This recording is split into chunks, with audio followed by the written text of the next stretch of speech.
মোটামুটি ২-১টা আইটেম কম বেশি সবার ঘরেই থাকে, যা সবসময় ফ্রিজে সংরক্ষণ করা থাকে।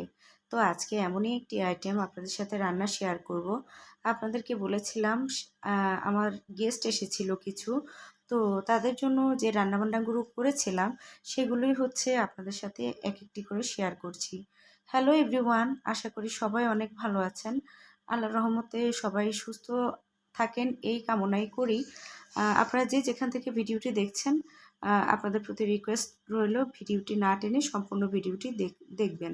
তো এই তো দেখতেই পেয়েছেন আমি প্রথমে চুলাতে একটি কড়াই বসিয়ে দিয়েছি, হাঁড়ি বসিয়ে দিয়েছি। তো এই হাঁড়িটার মধ্যে তেল দিয়েছিলাম। তো তেলের মধ্যে পেঁয়াজ ছেড়ে দিয়েছিলাম।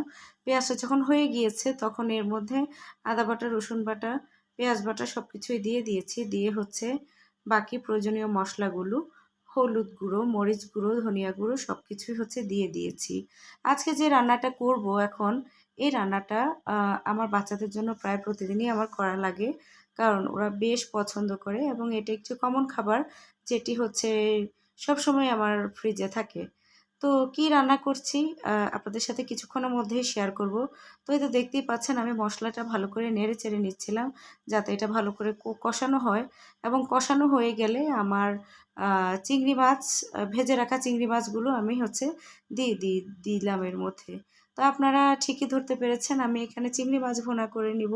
তো চিংড়ি মাছ ভুনা করে নেওয়ার আগে হচ্ছে আমি এটিকে বেশ ভালো করে তেলের মধ্যে ভেজে নিয়েছিলাম।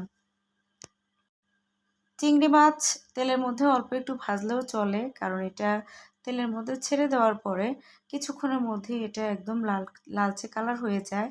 কিন্তু তারপরেও আমি এটাকে খুব ভালো করে ভেজে নিয়েছি, যাতে এটা খেতে একদিক থেকে ক্রিস্পি আর অন্য দিক থেকে জুসি হয়।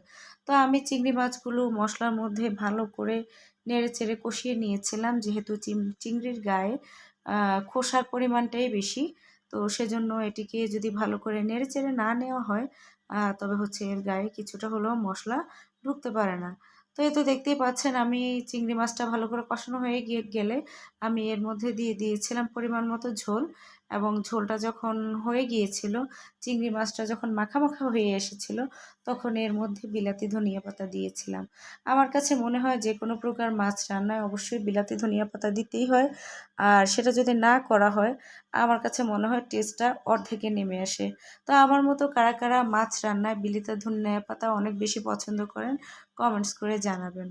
তো এই তো এইভাবেই আমি সেদিনের মতো চিংড়ি মাছ রান্না করেছি, আর এইভাবেই আমি সবসময় চিংড়ি মাছ রান্না করি। আমার রান্নাটা সবার কাছে কেমন লেগেছে, যদি ভালো লাগে অবশ্যই একটি লাইক, কমেন্ট এবং শেয়ার দিতে ভুলবেন না। তো আপনারা সবাই ভালো থাকেন, সুস্থ থাকেন। ধন্যবাদ। আসসালামু আলাইকুম।